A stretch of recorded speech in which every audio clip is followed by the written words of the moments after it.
cette nouvelle vidéo où nous allons méditer les miracles de notre Seigneur Jésus-Christ. Nous avons déjà vu notre Seigneur rentrer dans sa vie publique, enseigner, se faire connaître à Jérusalem en particulier, mais aussi dans son pays d'origine, à Nazareth, à Capharnaüm, où il va s'établir.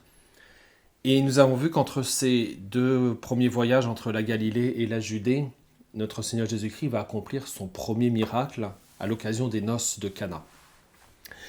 Et donc c'est pour nous l'occasion d'aborder une bonne fois pour toutes l'ensemble des miracles de notre Seigneur Jésus-Christ. Nous allons nous attarder sur celui de Cana, puis nous allons aussi mentionner les autres très nombreux qui ont lieu dans l'Évangile. Alors tout d'abord, une petite considération sur les miracles du Christ en général. Le Christ fait des miracles pour montrer que Dieu était en lui par grâce d'union. La grâce d'union, c'est cette grâce particulière à notre Seigneur Jésus-Christ par laquelle il est uni à la deuxième personne de la Sainte Trinité, qu'il est lui-même, effectivement. Sa nature humaine est unie à la nature divine dans sa personne, la personne du Verbe de Dieu. Et donc, s'il est Dieu, s'il est le Verbe de Dieu, sa doctrine surnaturelle vient de Dieu. Et donc, les miracles vont prouver, par la démonstration de sa puissance, que vraiment sa doctrine vient de Dieu. Et donc, pour cette raison, il n'y avait pas lieu que Jésus fît des miracles avant le début de sa vie publique, avant qu'il commençât son enseignement, c'est-à-dire avant son baptême. Alors, les évangiles apocryphes et d'autres littératures aussi ont imaginé que Jésus a fait des miracles dans son enfance ou dans sa vie cachée. Ce n'est pas le cas. L'évangile de Saint Jean est bien clair. Le premier miracle, c'est celui de Cana, il n'y en a pas avant. Jésus recrute ses disciples, il enseigne, et pour prouver la véracité de son enseignement, il réalise des miracles. Les vrais miracles ne peuvent pas s'accomplir sinon par la vertu divine. Et on verra combien les miracles de Jésus sont éclatants. Parce que Dieu seul peut changer l'ordre de la nature. Dans l'accomplissement du miracle, la nature humaine est l'instrument de la nature divine et l'action humaine reçoit une vertu de la nature divine. C'est-à-dire Jésus agit avec des mots humains ou bien par le pouvoir de sa main, de son toucher, de sa parole, parfois aussi l'usage de sa salive, lorsque, par exemple, il guérit un sourd muet en lui imposant de la salive sur ses oreilles et sur sa bouche. Voilà, par sa vertu humaine, notre Seigneur Jésus-Christ ne pourrait rien faire si cette vertu humaine n'était pas recouverte de la vertu divine. C'est par sa vertu divine qu'il opère les miracles. De par leur nature, les miracles opérés par le Christ dépassent toute puissance créée et ne peuvent pas être opérés sinon par la vertu divine. C'est ce que dit Saint Jean au chapitre 9. « Jamais encore on n'avait entendu dire que quelqu'un ait ouvert les yeux à un aveugle de naissance. Si lui n'était pas de Dieu, il ne pourrait rien faire. » En outre, Jésus accomplissait des miracles par son propre pouvoir. Une force sortait de lui et il les guérissait tous, dit Saint Luc au chapitre 6. Ainsi, les miracles prouvent la divinité de Jésus. S'il avait menti au sujet de sa divinité, il n'aurait pas pu accomplir les œuvres dues à la seule puissance divine. D'où la réflexion. Qu'est-ce que cela veut dire ? Voilà un enseignement nouveau, donné avec autorité. Il commande même aux esprits impurs et ils lui obéissent. C'est le commentaire des foules dans l'évangile de Saint Marc au premier chapitre, qui fait le lien très bien entre l'enseignement du Christ donné avec autorité et la même autorité qui réalise les miracles. Aucun autre, en effet, n'a guéri autant d'infirmités, de maladies et de détresse humaine avec une telle puissance. Ce que dit saint Marc encore, dans tous les endroits où il se rendait, dans les villages, les villes, les campagnes, on déposait les infirmes sur les places, il le suppliait de leur laisser toucher ne serait-ce que la frange de son manteau, et tous ceux qui la touchèrent furent sauvés. On se souvient de cette brave dame qui était voûtée, qui avait non, pas la femme voûtée, c'est celle qui avait une maladie, des hémorroïdes en réalité, une maladie humiliante, qu'elle n'osait pas s'approcher de notre Seigneur Jésus-Christ pour en parler, et elle se disait « je vais simplement toucher la frange de son vêtement et je serai guérie ». Entre parenthèses d'ailleurs, cette frange du vêtement montre que notre Seigneur, dans son habillement même, avait une certaine noblesse. C'était la frange de ce châle que les Juifs d'une certaine dignité portaient par-dessus leurs habits. Et il y avait des franges aux quatre coins de ce châle, et c'est cette frange que la dame est venue toucher. ce qui montre que notre Seigneur Jésus-Christ avait aussi une certaine noblesse dans son habillement. Et cette femme est venue toucher avec foi cette frange du manteau de notre Seigneur Jésus-Christ. Et notre Seigneur Jésus-Christ sent une puissance lui échapper, et c'est bien sûr un langage métaphorique. Elle se retourne, mais qui m'a touché? J'ai senti une puissance s'éloigner de moi, et donc la femme toute penaude, très humiliée évidemment de la situation, s'approche de notre Seigneur Jésus-Christ en lui expliquant la situation. C'est moi qui suis venu de tout. Ah, madame, votre foi est grande. Eh bien, allez, votre foi vous a sauvé. Et notre Seigneur Jésus-Christ la félicite d'avoir eu cette foi en même temps que d'avoir gardé cette discrétion. Voilà, rien que par la frange de son vêtement, Jésus sauvait même les malades. C'est dire la puissance avec laquelle notre Seigneur Jésus-Christ réalisait les miracles. Dans le texte grec des évangiles, les évangélistes utilisent en général 3 mots différents pour désigner le miracle. Les synoptiques parlent de therata, qui est un mot grec qui signifie une œuvre extraordinaire, donc quelque chose qui sort de l'ordre de la nature. Et ils utilisent aussi le mot de dynamès, qui a donné dynamique en français, donc il s'agit d'une œuvre de puissance, une œuvre qui revêt une certaine force, une vertu divine. Saint Jean, dans le 4e évangile, préfère le mot de sémeia, qui signifie le signe. C'est-à-dire que dans Saint Jean, le miracle désigne non seulement une œuvre extraordinaire ou de puissance que le Christ a réalisée, mais il s'agit aussi d'un enseignement qui passe à travers ce miracle pour révéler vraiment la nature divine de notre Seigneur. Alors venons-en aux noces de Cana. C'est dans le chapitre 2 de Saint Jean. Je fais un petit retour en arrière. Nous sommes allés un peu de l'avant la dernière fois pour décrire la première Pâque de notre Seigneur Jésus-Christ. En fait, cet épisode des noces de Cana a lieu après le premier appel des disciples qui a lieu en Judée, là où Jean baptisait. Et le 3e jour, donc notre Seigneur Jésus-Christ a vraiment voyagé très rapidement pour rentrer depuis la Judée et près de Jéricho, là où Jean-Baptiste baptisait, jusqu'en Galilée. Le 3e jour, il y se trouve qu'il y a des noces à Cana et que Marie s'y trouve. Alors Jésus, bien sûr, le temps du voyage va arriver un petit peu en retard, mais c'est pas grave, vous savez, on est dans une fête orientale. Il s'agit des noces. Vous vous souvenez ce qu'on avait dit sur les noces en Palestine à l'époque de notre Seigneur Jésus-Christ, qui se déroulait en 2 temps, le temps des fiançailles, qui était déjà un contrat de mariage proprement dit, et puis le temps des noces où la famille de l'épouse allait accompagner leur fille dans la maison de son époux, même s'il arrivait bien souvent entre ces 2 périodes que l'épouse tombe déjà enceinte. Et cette 2e période du mariage, qu'on appelle les noces, revêtait une solennité particulière. On verra notre Seigneur Jésus-Christ utiliser aussi cette réalité sociale qu'étaient les noces pour en faire des paraboles. La parabole des 10 vierges, par exemple, qui attendent l'arrivée de l'époux et de l'épouse avec des lampes à la main. Le 3e jour, il y eut un mariage à Cana de Galilée. La mère de Jésus était là. Jésus aussi avait été invité au mariage avec ses disciples.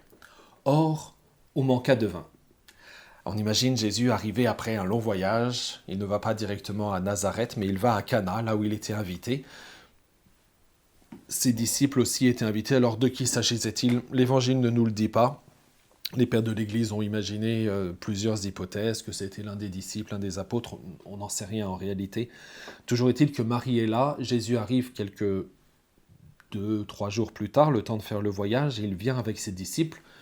Ça fait plus de monde que prévu, même si évidemment tout le village, toute la contrée était invitée.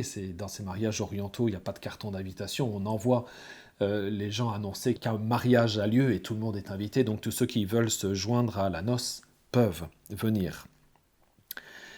Les disciples, ils arrivent quand même de leur retraite chez Saint Jean-Baptiste, où là-bas on ne boit que de l'eau. C'est les purifications, c'est les baptêmes, c'est la pénitence, c'est le désert. Donc on s'imagine qu'ils se sont réjouis de participer à ce festin. Et bien sûr, le vin est venu à manquer assez rapidement. C'est intéressant de voir comment notre Seigneur Jésus-Christ introduit son premier miracle à l'occasion d'une noce, d'un banquet de mariage, à propos d'un vin qui manque. Et ça donne déjà toute la touche du Nouveau Testament contrairement à l'Ancien, toute cette touche de joie, de bonheur, de joie de suivre notre Seigneur Jésus-Christ, toute la vitalité de suivre notre Seigneur Jésus-Christ qui correspond à la vitalité de ceux qui boivent du vin. Voilà, c'est l'esprit du Nouveau Testament qui est déjà donné dans ce premier miracle.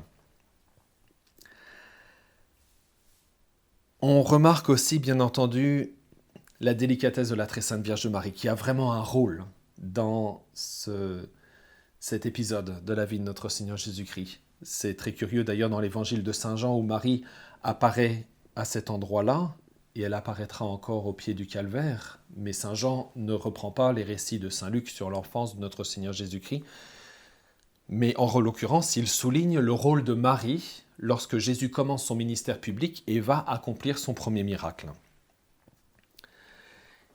On manqua de vin. La mère de Jésus lui dit « Ils n'ont pas de vin ». Jésus lui répond « Femme, que me veux-tu ? Mon heure n'est pas encore venue. » Sa mère dit à ceux qui servaient « Tout ce qu'il vous dira, faites-le. » Ces paroles sont un petit peu mystérieuses.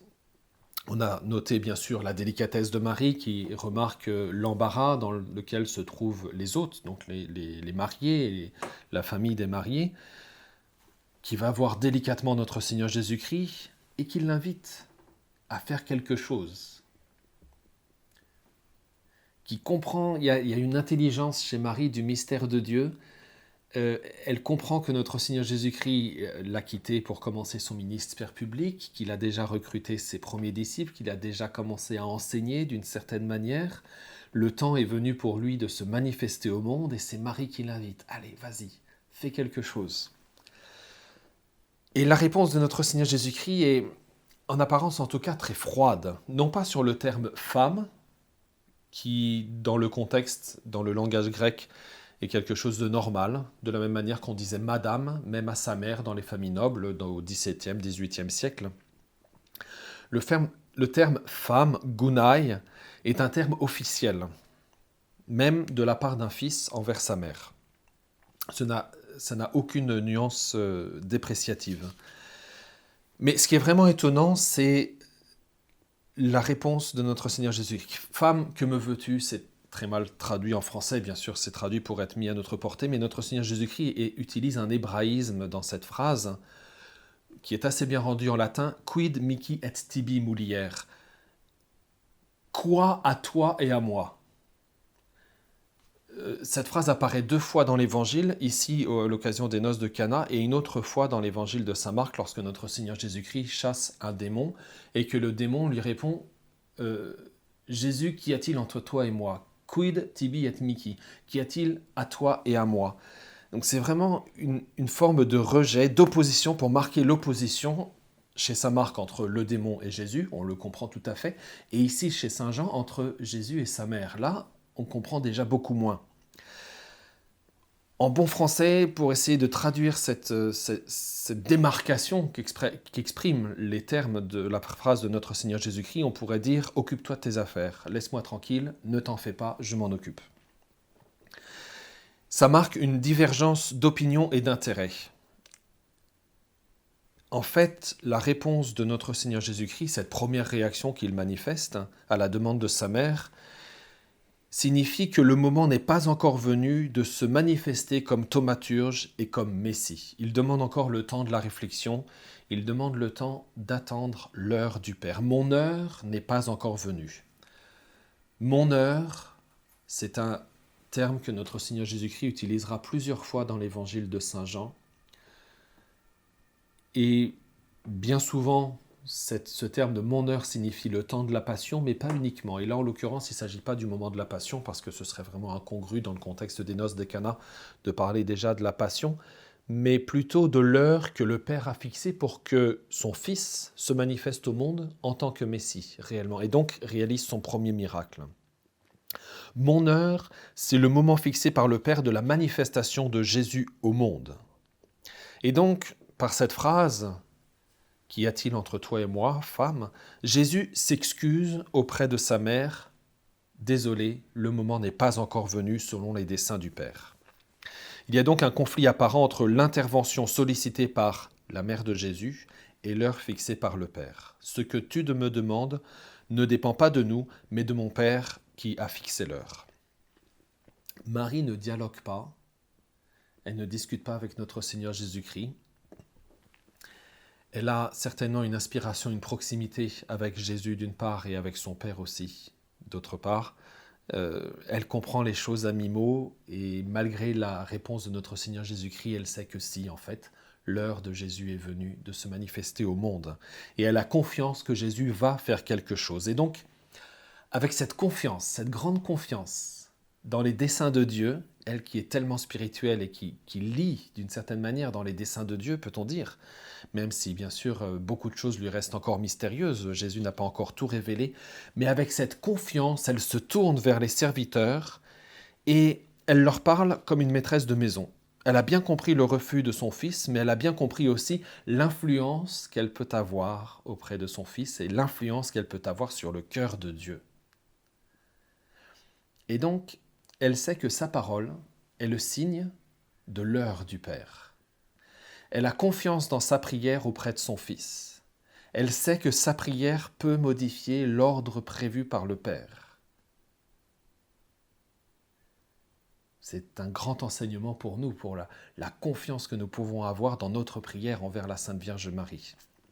Et donc elle se tourne vers les serviteurs et elle leur dit « Tout ce qu'il va vous dire, faites-le, réalisez-le. » Or, il y avait là 6 jarres de pierre pour les purifications rituelles des Juifs. Chacune contenait 2 à 3 mesures, c'est-à-dire environ 100 litres.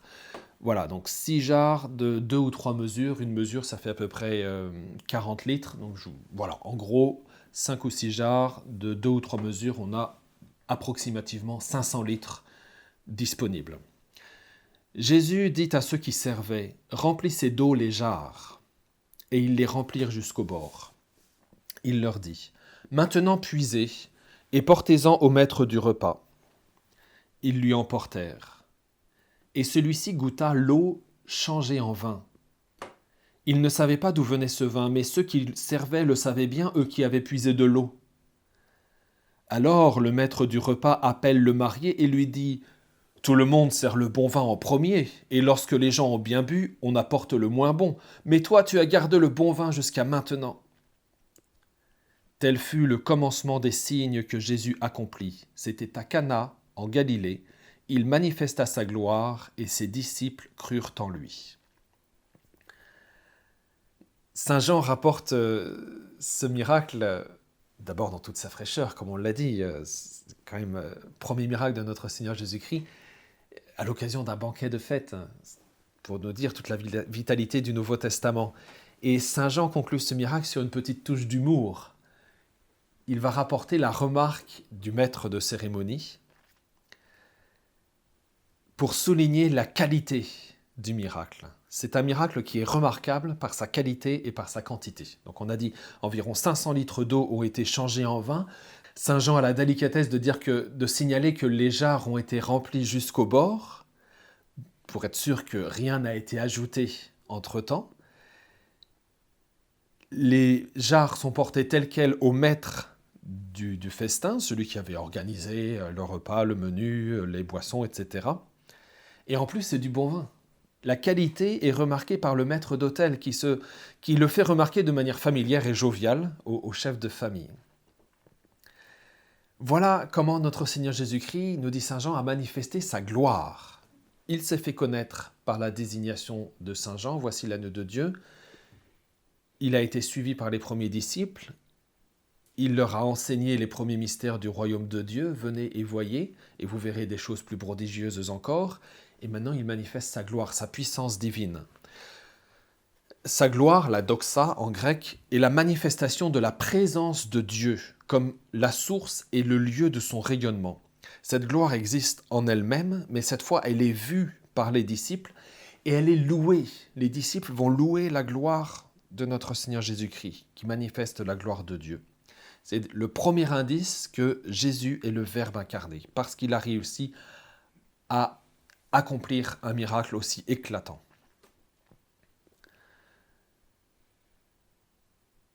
Notre Seigneur Jésus-Christ commence son ministère public. Désormais, il est aux ordres de son Père des cieux. Marie, elle aussi, appartient de quelque manière à ce plan divin. C'est aussi l'enseignement de cet évangile. Souvent, on entend dire, de la part de ceux qui refusent le culte de la très sainte Vierge Marie, tel que nous le pratiquons dans l'Église catholique, je pense en particulier à certaines églises protestantes qui refusent le culte de la Vierge tel que nous l'accomplissons, eh bien cet évangile, des évangiles du miracle de Cana, nous enseigne la place de Marie dans le plan divin. Oui, notre Seigneur Jésus-Christ aurait pu se passer de sa mère pour réaliser la rédemption du monde. Qu'y a-t-il entre toi et moi, femme ? Et cependant, Dieu a choisi de mettre Marie à une place clé, indispensable au salut du monde. Marie appartient aussi à ce plan divin pour la rédemption du monde. Sa prière peut avancer l'heure primitivement fixée. Jésus, qui avait éludé la demande du miracle, cède aussitôt car la prière de Marie s'est insérée dans le plan divin. Donc l'intercession de Marie fait partie de la foi chrétienne. La prière de la Mère de Dieu a une puissance sur Dieu. Et Jésus, jusqu'à présent dans sa vie cachée, avait obéi à sa mère comme un fils obéit à sa mère humaine. Cette fois, il obéit à sa mère en tant qu'elle est mère de Dieu. Lui qui est Dieu, il se soumet à sa mère, non seulement en tant que mère humaine, mais mère de Dieu. Voilà comment notre Seigneur Jésus-Christ commence son ministère de rachat. Par un banquet, par un miracle, la nouvelle alliance se dévoile à nous dans toute cette joie surnaturelle. Continuons donc avec les miracles de notre Seigneur Jésus-Christ dans l'Évangile. Il y en a beaucoup. On ne peut pas les dénombrer, bien sûr. Souvent, les évangiles se contentent de les mentionner en disant qu'il y en a eu beaucoup dans tel endroit, à Capharnaüm, ou bien en Galilée, ou dans tel... Beaucoup sont décrits aussi, mais pas tous. Et puis à la fin de son évangile, Saint Jean dira il y a encore beaucoup d'autres signes. Signes, miracles, c'est synonyme chez Saint Jean. Beaucoup d'autres signes qui ne peuvent pas être contenus dans ce livre, car s'il fallait tout raconter, tous les livres de la terre ne suffiraient pas pour les contenir. Donc vraiment, la puissance, le nombre et l'éclat des miracles de notre Seigneur Jésus-Christ manifestent sa divinité. Signalons toujours dans l'évangile de Saint Jean, un petit peu plus loin, au chapitre 4, à son retour en Galilée, après avoir rencontré la Samaritaine, notre Seigneur Jésus-Christ rentre en Galilée avant d'aller à Nazareth et puis Capharnaüm. Il est en fait passé par Cana, où il va réaliser un deuxième miracle. Il y en a eu d'autres entre-temps, à Jérusalem, nous les avons déjà mentionnés. Jésus revint à Cana de Galilée, où il avait changé l'eau en vin. Or, il y avait un fonctionnaire royal dont le fils était malade à Capharnaüm. Ayant appris que Jésus arrivait de Judée en Galilée, il alla le trouver. Il lui demandait de descendre à Capharnaüm pour guérir son fils qui était mourant. Jésus lui dit : « Si vous ne voyez pas de signes et de prodiges, vous ne croirez donc pas. » Le fonctionnaire royal lui dit : « Seigneur, descends avant que mon fils ne meure. » Jésus lui répond : « Va, ton fils est vivant. » L'homme crut à la parole que Jésus lui avait dite et il partit. Pendant qu'il descendait, ses serviteurs arrivèrent à sa rencontre et lui dirent que son enfant était vivant. Il voulut savoir à quelle heure il s'était trouvé mieux. Ils lui dirent : « C'est hier, à la 7e heure, au début de l'après-midi, que la fièvre l'a quitté. » Le père se rendit compte que c'était justement l'heure où Jésus lui avait dit : « Ton fils est vivant. » Alors il crut, lui, ainsi que tous les gens de sa maison. Tel fut le second signe que Jésus accomplit lorsqu'il revint de Judée en Galilée. Là, on voit notre Seigneur Jésus-Christ qui met à l'épreuve la foi de ceux pour lesquels il fait des miracles. Cet homme qui vient de Capharnaüm jusqu'à Cana, qui vient supplier notre Seigneur Jésus-Christ de descendre à Capharnaüm, c'est un long voyage, il y a quand même 35 ou 40 kilomètres, donc même en une journée, c'est assez difficile de le faire. Il vient supplier notre Seigneur de guérir son fils et notre Seigneur Jésus-Christ le guérit à distance, d'où la puissance aussi du miracle.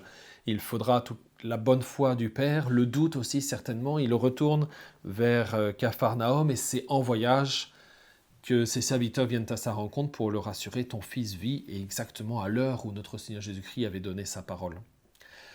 Ça, c'est Saint Jean qui nous le rapporte. Les synoptiques nous rapportent un miracle un peu similaire, mais dans des circonstances vraiment étonnantes, où notre Seigneur Jésus-Christ est aussi guéri à distance. Il s'agit aussi d'un fonctionnaire royal ou d'un centurion romain, en tout cas quelqu'un qui, si c'est un centurion romain, il appartient voilà, au moins à la Légion romaine, même s'il n'est pas nécessairement romain lui-même.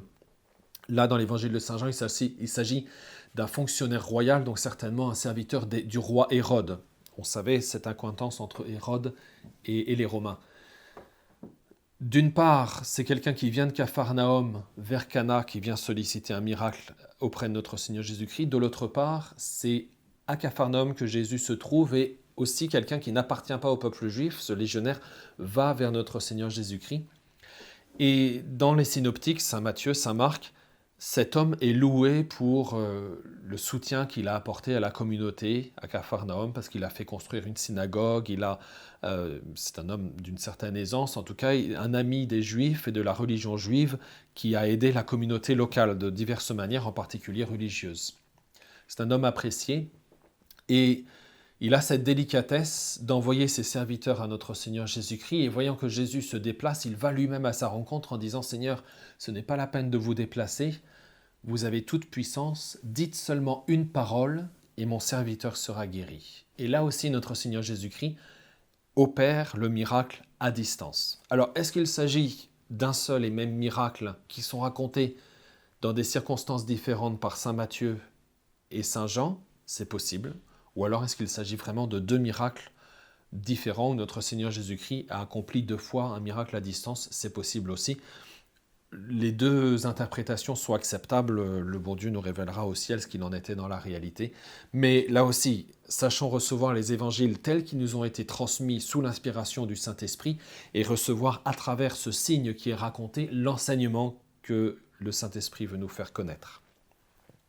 Les synoptiques, Saint Matthieu, Saint Marc et Saint Luc aussi nous racontent de très nombreux miracles de notre Seigneur Jésus-Christ. Nous ne pouvons pas tous les raconter ici dans cet exposé.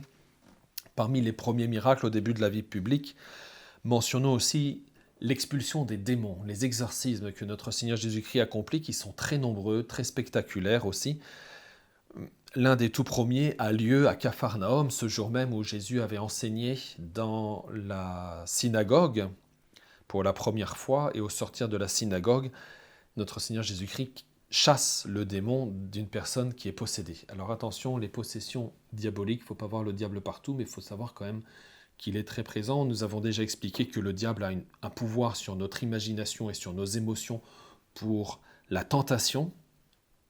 99% des actions du diable sur la nature humaine sont de l'ordre de la tentation, et puis il reste aussi parfois d'autres œuvres du diable sur le corps, par une possession, par une infestation, par des fois aussi des obsessions que le diable, en quelque sorte, le diable prend possession de choses matérielles, d'objets ou même de corps humains pour leur faire dire des choses qu'ils ne veulent pas dire, faire des gestes qu'ils ne veulent pas faire. En quelque sorte, le possédé perd possession de ses moyens, de l'usage de son corps pour faire des choses distordantes. Et donc, évidemment, c'est une très grosse épreuve. C'est pour ça que l'Église, depuis toujours, pratique les exorcismes, mais avec toujours beaucoup de prudence et de circonspection.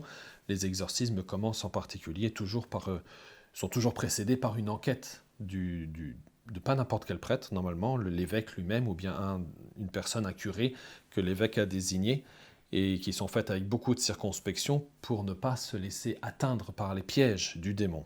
Et pour être sûr aussi vraiment qu'il s'agit de l'œuvre du démon et pas seulement d'une cause psychique ou psychiatrique ou naturelle, médicale. Cependant, on voit dans l'Évangile que le démon est bien présent. On voit ça aussi, les missionnaires l'ont vu parfois dans des pays qui étaient peu pénétrés par le christianisme. On voit encore la trace du démon qui est très présente, que ce soit en Asie, en Afrique ou dans d'autres contrées où malheureusement l'Évangile n'a pas encore pénétré les populations. On voit très facilement des cérémonies d'animisme ou même d'idolâtrie qui se célèbrent et le démon est très présent et fait du mal. Donc il ne faut pas s'étonner de voir autant de cas de possession et d'expulsion des démons dans l'Évangile. C'est tout à fait normal, notre Seigneur Jésus-Christ vient, il chasse les démons. Sa présence même chasse les démons et il commande aux démons. Lisons l'Évangile selon saint Marc sur cette première expulsion d'un démon. Ils entrèrent à Capharnaüm. Aussitôt, le jour du sabbat, Jésus se rendit à la synagogue et là, il enseignait. On était frappé par son enseignement car il enseignait en homme qui a autorité et non pas comme les scribes. Nous avons déjà décrit ce passage selon l'Évangile de saint Luc, qui est parallèle. Or, il y avait dans leur synagogue un homme tourmenté par un esprit impur, qui se met à crier « Que nous veux-tu, Jésus de Nazareth? Es-tu venu pour nous perdre? Je sais qui tu es le Saint de Dieu. » Jésus l'interpella vivement « Tais-toi, sors de cet homme !» L'esprit impur le fit entrer en convulsion, puis poussant un grand cri, il sortit de lui. Ils furent tous frappés de stupeur et se demandaient entre eux « Qu'est-ce que cela veut dire? Voilà un enseignement nouveau, donné avec autorité, il commande même aux esprits impurs et ils lui obéissent. » Sa renommée se répandit aussitôt partout dans toute la région de la Galilée. Voilà, notre Seigneur Jésus-Christ chasse le démon par une seule parole impérative, « Tais-toi, sors de cet homme » et c'est terminé. L'homme est soulagé de cette possession du démon. Encore quelques convulsions et puis, poussant un grand cri, le démon le laisse tranquille. Voilà quelle autorité, quelle puissance dans le miracle de notre Seigneur Jésus-Christ. Le même jour, après cette prédication à Capharnaüm, l'expulsion de cet homme possédé du démon, notre Seigneur Jésus-Christ se rend chez Saint Pierre et il guérit la belle-mère de Saint Pierre qui se trouvait malade.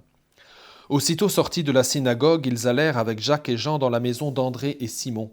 Or, la belle-mère de Simon était au lit, elle avait la fièvre. Aussitôt on parla à Jésus de la malade. Jésus s'approcha, la saisit par la main et la fit lever. La fièvre la quitta et il les servait. Voilà comment, par une seule, même sans parole, notre Seigneur Jésus-Christ, en tenant la main de cette brave dame, opère le miracle de la guérison pour chasser la fièvre. Encore un autre signe de la puissance de notre Seigneur Jésus-Christ. Et toujours le même jour, nous continuons le même récit selon l'évangile de saint Marc. Le soir venu, après le coucher du soleil, on lui amenait tous ceux qui étaient atteints d'un mal ou possédés par des démons. La ville entière se pressait à la porte. Il guérit beaucoup de gens atteints de toutes sortes de maladies. Il expulsa beaucoup de démons. Il empêchait les démons de parler parce qu'ils savaient, eux, qui il était. Toujours dans la même journée, on voit notre Seigneur Jésus-Christ qui continue en soirée après le coucher du soleil, comme nous l'avons expliqué. Le sabbat, l'obligation du sabbat était tombée. Il continue son ministère par de nombreux miracles. Et évidemment, les gens sont touchés de voir tous ces miracles et de voir sa puissance et d'entendre la sagesse de sa doctrine. Un peu plus tard, notre Seigneur Jésus-Christ s'est déjà fait connaître en Galilée par justement ses nombreux miracles et son enseignement. On arrive au moment où notre Seigneur Jésus-Christ va s'adjoindre ses premiers disciples. Ses premiers disciples que sont Simon et André, Jacques et Jean, Philippe, Nathanaël, pour ceux qui ont été décrits dans les premiers chapitres de l'évangile de Saint Jean. Maintenant, il va se les adjoindre pour vraiment qu'ils deviennent des disciples et qu'ils se mettent à sa suite.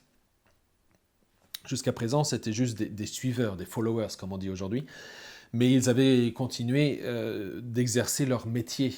C'était des pêcheurs, on l'a expliqué, ils avaient un business, c'était des associés. Il y avait Pierre et André qui possédaient les filets, Jacques et Jean qui possédaient les barques, et puis ils étaient associés ensemble, comme ça ils faisaient la pêche sur le lac de Génézareth. Et il arriva un jour comme ça que sur le lac de Génézareth, le matin, les pêcheurs étaient revenus, ils étaient en train de nettoyer leurs filets, ils étaient revenus avec peu de poissons, la pêche avait été mauvaise, la foule se pressait autour de Jésus pour écouter la parole de Dieu, tandis qu'il se tenait au bord du lac de Génézareth. On imagine très bien sur les bords du lac que nous avons déjà décrit. C'est un lac qui est très encaissé, il y a des montagnes, des collines tout autour, et on voit c'est un amphithéâtre en fait. Notre Seigneur Jésus-Christ se plaçait près de l'eau, les gens s'asseyaient le long du rivage, sur les collines, sur les coteaux, et comme ça la voix de notre Seigneur Jésus-Christ portait, et des foules venaient pour écouter la sagesse de son enseignement. La foule se pressait autour de Jésus pour écouter la parole de Dieu, tandis qu'il se tenait au bord du lac de Génézareth. Il vit 2 barques qui se trouvaient au bord du lac. Les pêcheurs en étaient descendus et lavaient leurs filets. Jésus monta dans une des barques qui appartenait à Simon et lui demanda de s'écarter un peu du rivage. Puis il s'assit, et de la barque il enseignait les foules. Quand il eut fini de parler, il dit à Simon, « Avance au large et jetez vos filets pour la pêche. » Simon lui répondit, « Maître, nous avons peiné toute la nuit sans rien prendre, mais sur ta parole je vais jeter les filets. » Et l'ayant fait, ils capturèrent une telle quantité de poissons que les filets allaient se déchirer. Ils firent signe à leurs compagnons de l'autre barque de venir les aider. Ceux-ci vinrent et ils remplirent les deux barques à tel point qu'elles enfonçaient.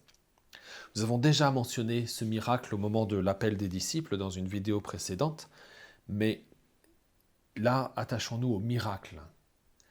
Il s'agit de professionnels de la pêche qui sont revenus le matin, qui n'ont rien pris, ils sont bredouilles, ils sont très déçus évidemment. Ils font l'effort d'écouter notre Seigneur Jésus-Christ et sa prédication, et notre Seigneur Jésus-Christ les renvoie au lac.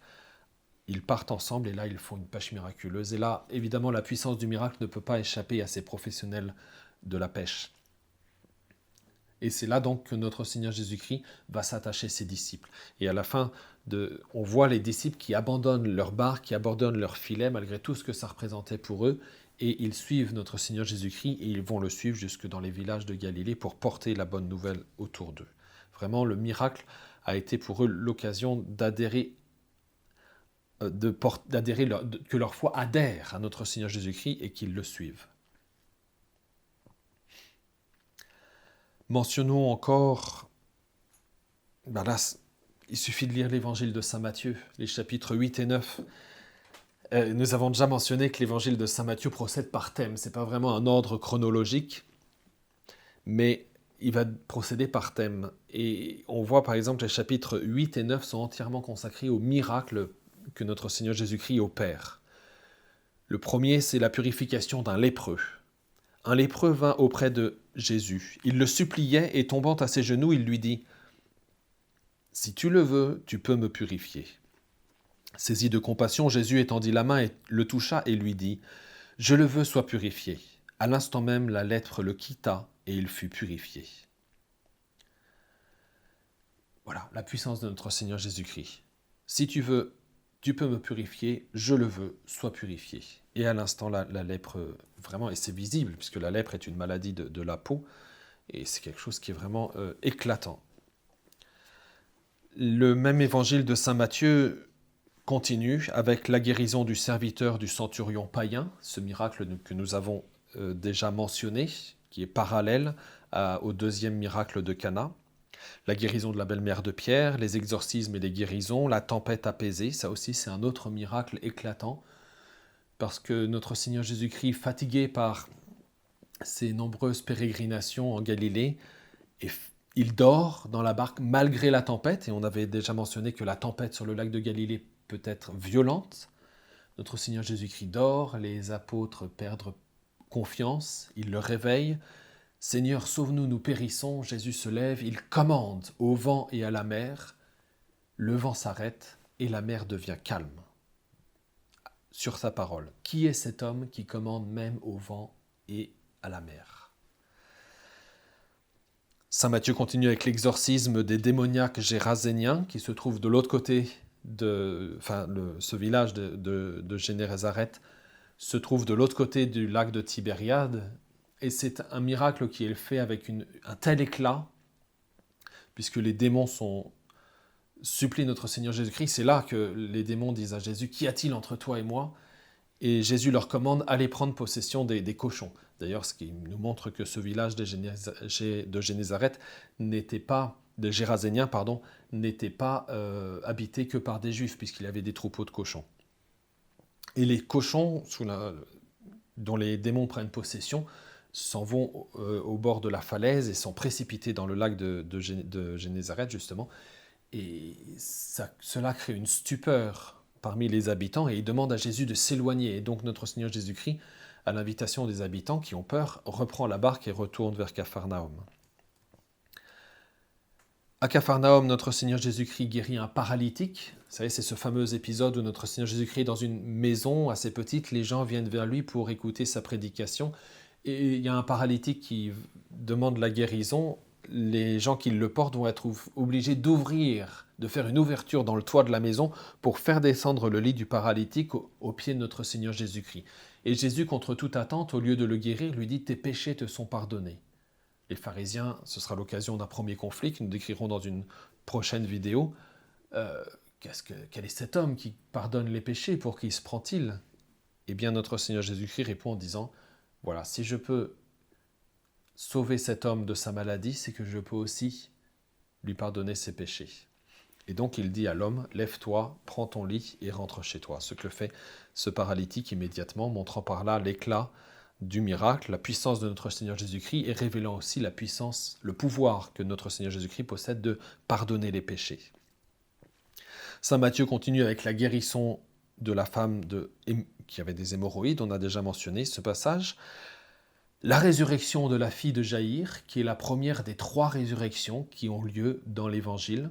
Cette jeune fille de 12 ans à peu près, qui était la fille d'un chef de synagogue, chef de village à Capharnaüm, et qui est ressuscitée quelques instants, quelques heures après sa mort.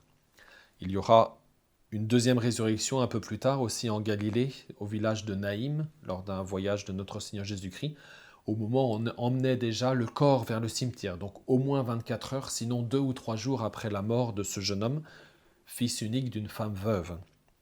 Et puis la 3e résurrection aura lieu au chapitre 11 de Saint Jean, dans la 3e année de la vie publique de notre Seigneur Jésus-Christ. Ce sera la résurrection de Lazare, son ami, qui était mort. Notre Seigneur Jésus-Christ était absent. Il revient plusieurs jours, 3, 4 jours après la mort de Lazare. Il est déjà enterré. Notre Seigneur Jésus-Christ fait ouvrir le tombeau et Lazare ressuscite. À chaque fois, ces résurrections sont de plus en plus éclatantes pour montrer la puissance de notre Seigneur Jésus-Christ qui commande même à la vie et à la mort. La preuve la plus éclatante qu'il est vraiment le Fils de Dieu. Saint Matthieu continue avec la guérison des 2 aveugles, la guérison d'un possédé qui est sourd-muet, et puis la multiplication des pains.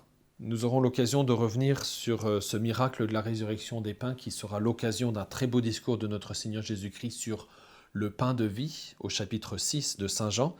Mais cette multiplication des pains a certainement beaucoup marqué les témoins puisqu'elle est racontée 6 fois dans l'Évangile. 2 fois par Saint Matthieu, 2 fois par Saint Marc et puis 1 fois par Saint Luc et par Saint Jean. Mentionnons aussi d'autres miracles éclatants qui sont rapportés par les évangiles. Jésus et Pierre qui marchent sur les eaux du lac de Tibériade. La guérison de la Cananéenne qui implore notre Seigneur Jésus-Christ, qui la rabroue un petit peu, en tout cas en apparence, mais vous n'êtes pas... Le Fils de l'homme est venu pour les Juifs, dont vous ne faites pas partie, puisque c'est une Cananéenne. Et cette femme a une très belle prière, une très belle réponse. Elle dit, mais... même les petits chiens se nourrissent aussi de la nourriture qui tombe de la table du maître. Alors pour féliciter cette humilité et cette confiance que cette dame avait en la puissance de Dieu et surtout en l'universalité du salut, Jésus acquiesce à sa requête et lui donne la guérison. Mentionnons la guérison du sourd-bègue que nous avons mentionné lorsque notre Seigneur Jésus-Christ applique sa salive sur les oreilles et sur la bouche de cet infirme. L'aveugle de Bethsaïde aussi, que notre Seigneur Jésus-Christ guérit. La guérison d'une femme voûtée un jour du sabbat, qui sera encore l'occasion d'un conflit avec les pharisiens. Et puis mentionnons aussi les quelques fois où notre Seigneur Jésus-Christ a refusé de faire des miracles malgré les demandes pressantes de la foule. On a déjà mentionné le refus de miracles que notre Seigneur Jésus-Christ avait opposé à la requête de Satan dans le désert pendant la première tentation. Et la deuxième aussi d'ailleurs. Mais plusieurs fois, en fait, notre Seigneur Jésus-Christ oppose des miracles, refuse de faire des miracles à la demande parce qu'il craint que ces miracles soient mal interprétés ou soient sollicités simplement pour une fin matérielle et n'aboutissent pas à l'établissement du royaume de Dieu. Écoutons Saint Marc, c'est au chapitre 8. Les pharisiens survinrent et se mirent à discuter avec Jésus. Pour le mettre à l'épreuve, ils cherchaient à obtenir de lui un signe venant du ciel.